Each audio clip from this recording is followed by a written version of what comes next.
Well, hello guys, today we're gonna talk about the SSP28. This video is long overdue and today we're gonna go through the development of it.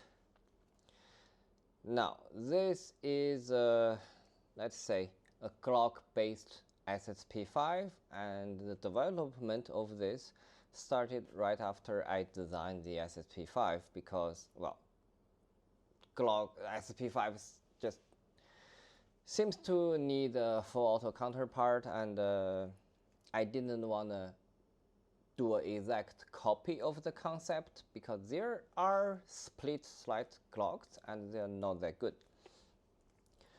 Alright, start from the box. What I have here is a semi-only version because I think this is how you should play a pistol. There is a full auto version, it's the same thing. We're just gonna take what I have here and we're gonna talk about it. I'm gonna show you first a small video of how this thing started. Of course, SSP18, but with this idea of a design.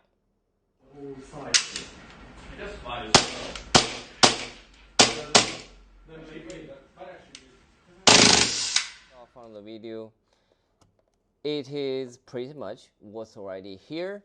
And the reason I went from this design is, one thing to be different one from SSP5. Second thing is it does save weight by not having the traditional lower spring guide, spring and everything else, because Glock by itself is already smaller than high kappa. It's quite different. And back then I was also aware of the Silent Co Maxim 9, which Crytek did it, so I kinda like that visual of having the guide rod on top, but I want a minimalistic version of it, and that's how it came to this lock on the top. The downside, of course, is the red dot doesn't sit nearly as low, but a Glock, to be honest, I'm gonna be very honest, I'm not a fan of Glock. It's not a competition-based pistol. Just like AP01, if you never replace high kappa, it can do full auto, it can have a decent trigger, like this one has a decent trigger. And I must give tribute to the guy that actually improved the trigger. Is a colleague of mine that is no longer working with us in Norwich, very sadly. Name is Wan Lee. I just made the basic sketch of this gun, just like that short you guys just saw. I had the idea of a layout, then I already left what it is, and he did all the tuning afterwards.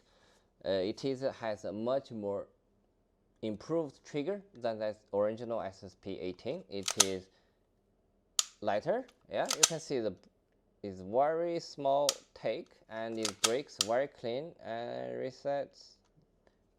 Wow, this is my only one. They actually made me look bad, yeah. But this is how it is. It doesn't have the photos. Anyways, yep, he did a massive improvement. The trigger is a lot lighter. The travel is shorter. You can even somewhat do a competition shooting on it. And well, it's not SSP5, but for me, you build it. You take the e-shooter tracer, yeah. You take the red dot on top, it's not nearly as bad as I thought it could be compared to SSP5. It's, for me, very good. I run this, I really liked it. It has an even lighter slide assembly as SSP5. We're talking about aluminum blowback housing, dual spring, dual return spring for the nozzle. We have the pole springs for the slide. You may not like the looks, but they work wonderfully.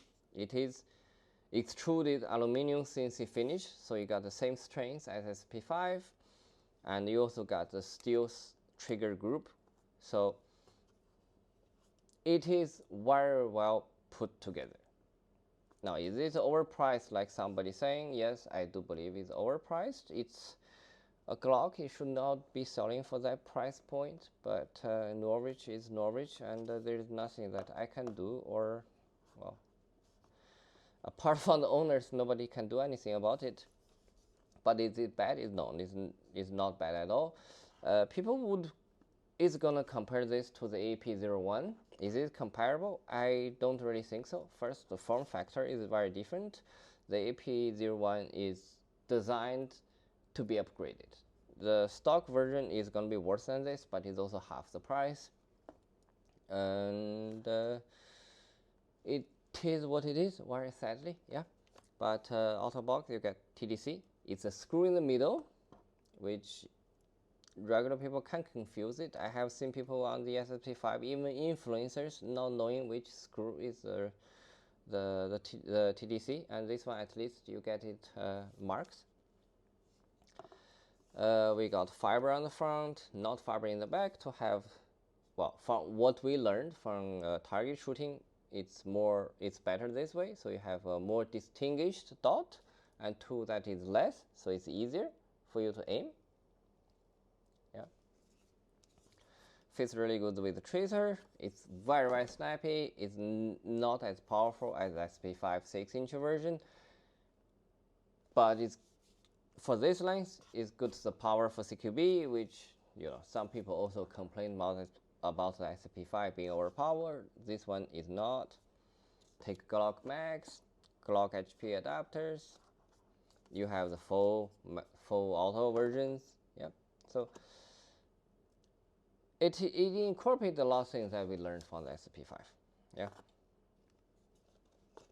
So in my opinion, I actually think it's a good pistol. I know a lot of people hate on it, but it's quite natural. Hating on Norwich gets you attention.